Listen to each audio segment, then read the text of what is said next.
तो नमस्कार दोस्तों, स्वागत है एक नई वीडियो में। आज हम बात करेंगे ईरान की। इस्लामिक रिपब्लिक ऑफ ईरान जल्द ही एक सेकुलर मॉडर्न देश बन सकता है।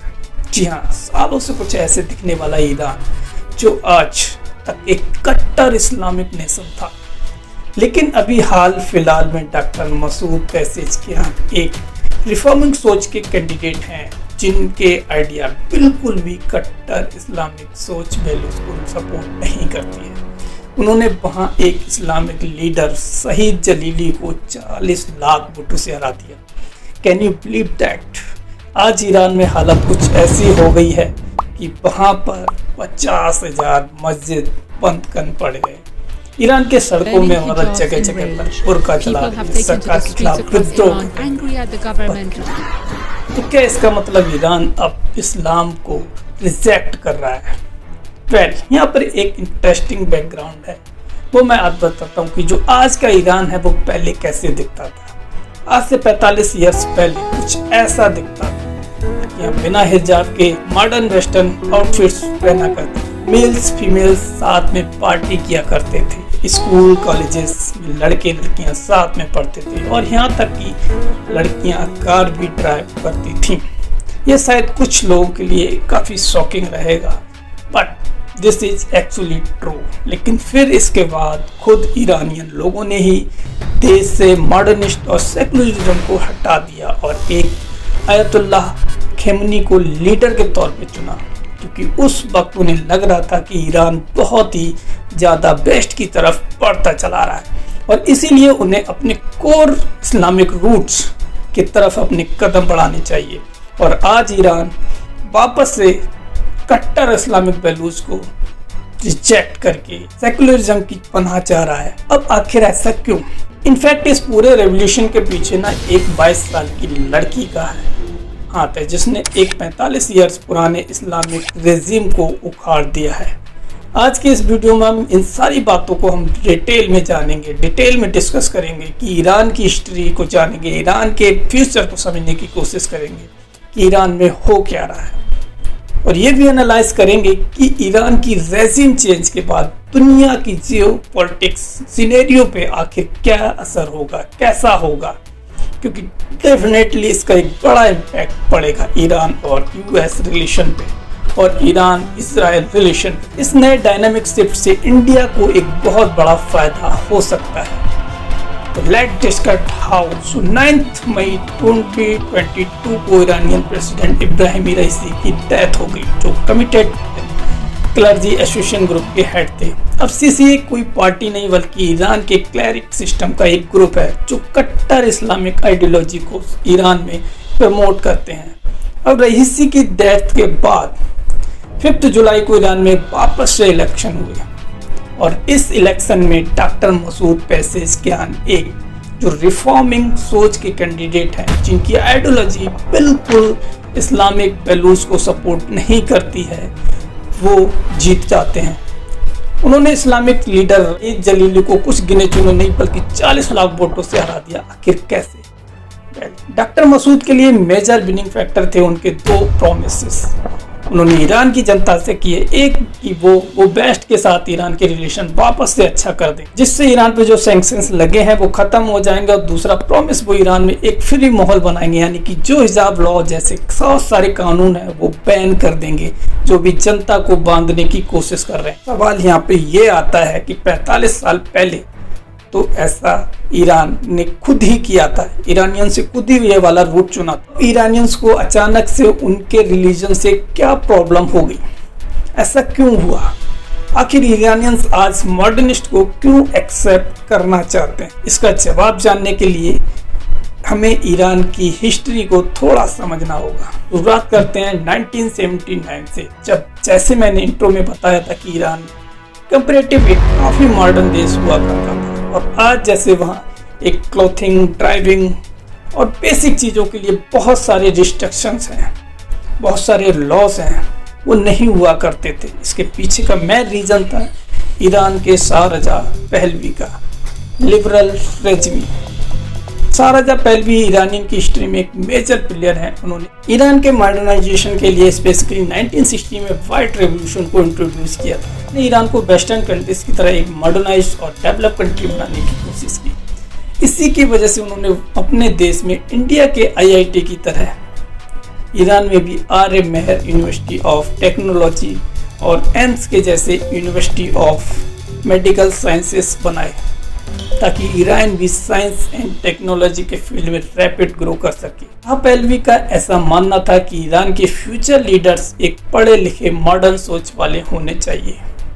ये उस वक्त के शाह का विजन था ईरान के लिए। रूरल थे ईरान के, और अगर उस वक्त ईरान के फॉरेन रिलेशन की बात करें तो आप बिलीव नहीं करोगे कि आज जो ईरान है, यूएस एक दूसरे के इतने बड़े दुश्मन है ना। उस समय यूएस ईरान रिलेशन इतने अच्छे हुआ करते थे कि यूएस ईरान को पूरे मिडल ईस्टर्न रीजन में अपना सबसे करीबी दोस्त मानता था।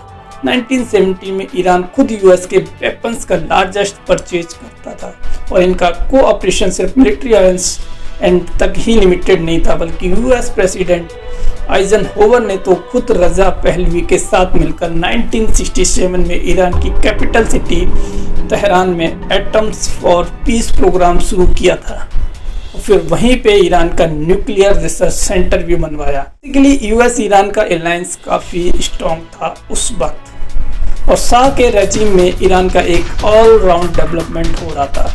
वहाँ पे लार्ज स्केल इंडस्ट्रियल और इंफ्रास्ट्रक्चर प्रोजेक्ट्स डेवलप किए जा रहे थे। अनफॉर्चुनेटली ये हो पाता इससे पहले ईरान के एक रिलीजियस लीडर आयतुल्लाह खोमनी ने 1979 में द इनफेमस ईरानियन रेवोल्यूशन छेड़ दिया। उन्होंने रिलीजन के बेसिस पे एक ऐसा नैरेटिव बनाया कि पहलवी एक यूएस एजेंट है, वह ईरानियन रिलीजन और कल्चर को खराब कर रहा है, नष्ट करना चाहता है। और इस नैरेटिव से बेसिकली खेमेनी के लोगों के रिलीजियस इमोशन को यूज करके वेंचर को एक इस्लामिक रिपब्लिक डिक्लेयर कर दिया, शाह की रेजिम को एंड कर दिया, जिसके बाद शाह को अपनी जान बचाने के लिए यूएस भागना पड़ा। जैसे कि शाह को यूएस में शरण मिल गई। यहाँ पर आयतुल्लाह खोमनी के रेवोल्यूशन ने तेहरान में स्थित एम्बेसी में घुसकर 50 अमेरिकन को हॉस्टेज बना लिया। अब जाहिर है कि यूएस इससे काफी नाराज हो गया, और इसी की वजह से यूएस ने ईरान पर साल 1979 में पहला इकोनॉमिक सेक्शन लगा दिया।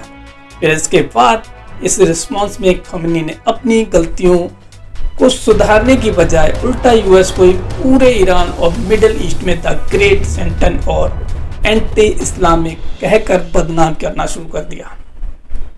इसके बाद फिर ईरान ने मिडिल ईस्ट रीजन में रेडिकल इस्लामिक ग्रुप को फंड और बैक करना भी शुरू कर दिया, जैसे हिजबुल्लाह और IIRG जैसी।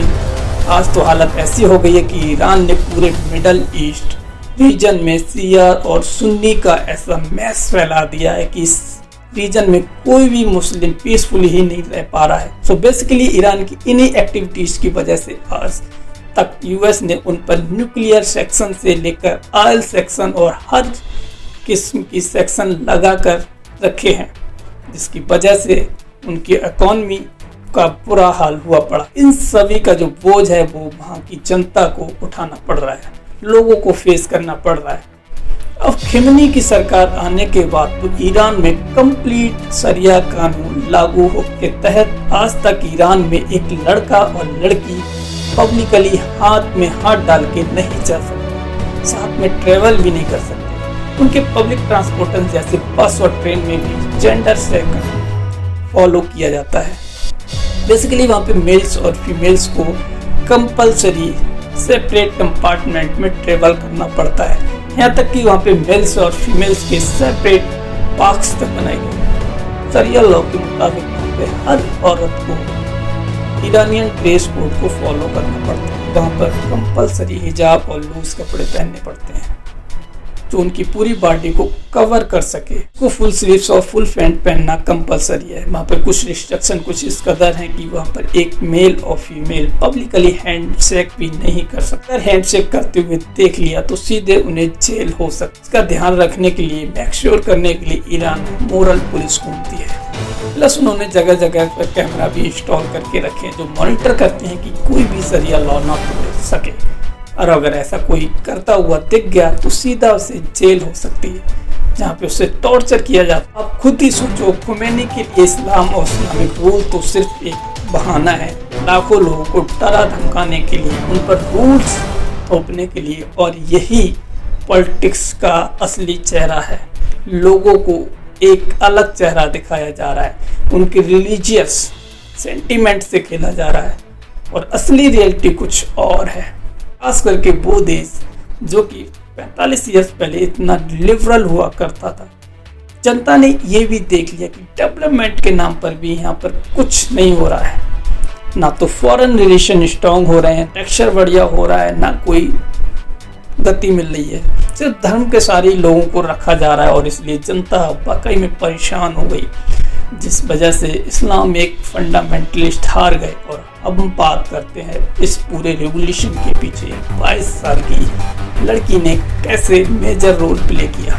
इस पूरे रिजीम चेंज और कह सकते हैं आइडियोलॉजिकल शिफ्ट में सबसे इम्पोर्टेंट रोल एक 22 साल की लड़की महसा अमीनी ने प्ले किया। इसने 45 ईयर्स पुरानी रूढ़िवादी सोच को उखाड़ फेंका। एक्चुअली में हुआ कुछ यूं कि ईरान की मोरल पुलिस ने महसा को अरेस्ट किया था, सिर्फ इसलिए क्योंकि उसने हिजाब ईरानियन ड्रेस कोड के मुताबिक नहीं पहन रखा था। वो अरेस्ट करके महसा को इतनी बुरी तरीके से पीटा गया कि अंत में उसकी मौत हो गई, इसलिए क्योंकि उसने हिजाब ठीक तरीके से नहीं पहना था। ईरान की जनता के लिए एक स्पार्क का काम किया, जो ऑलरेडी इस ऑर्थोडॉक्स आइडियोलॉजी से परेशान हो चुके थे। इस मुद्दे पे अपना कठोर विद्रोह दिखाने के लिए काफी था।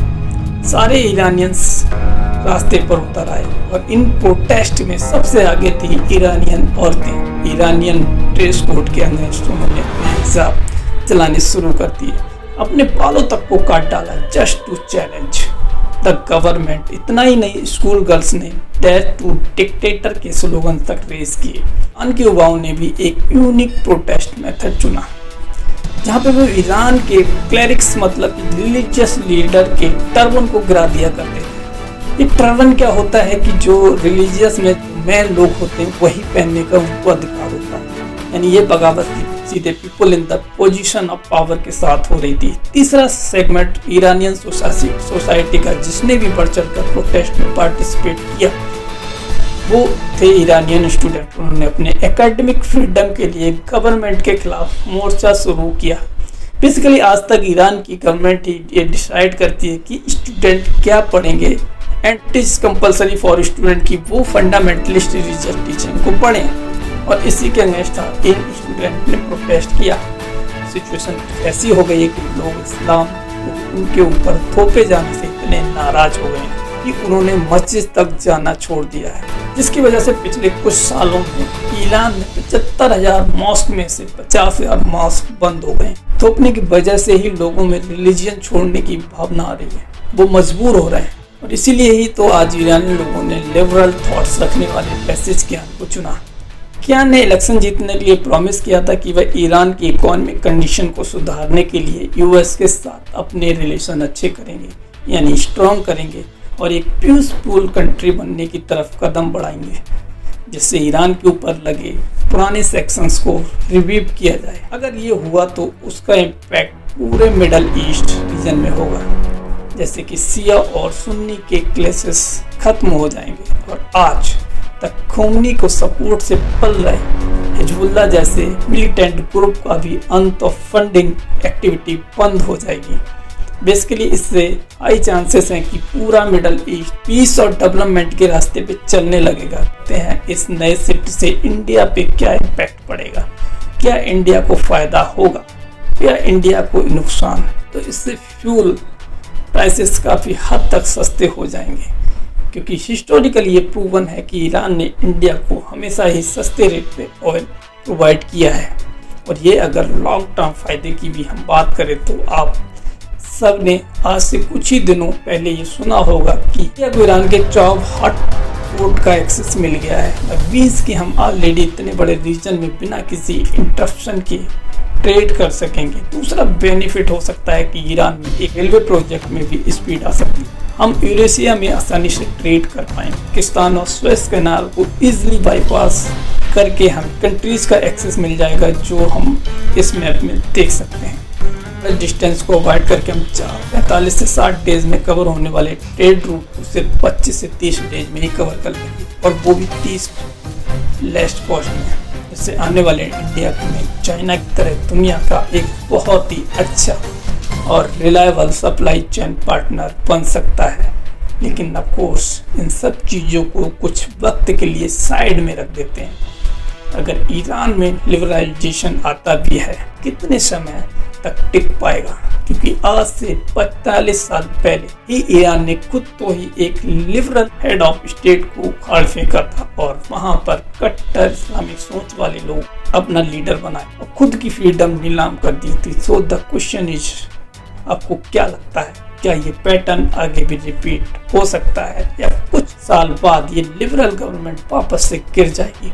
आ भी पाएगा या नहीं आ पाएगा? क्या आज ईरान को जो सुप्रीम लीडर है अली खमेनी वो पास अब पलट कर सकते हैं, या इससे भारत को क्या फायदा होगा, क्या नुकसान होगा? उसके लिए आप जरूर कमेंट करके बता सकते हैं। तो नमस्कार दोस्तों।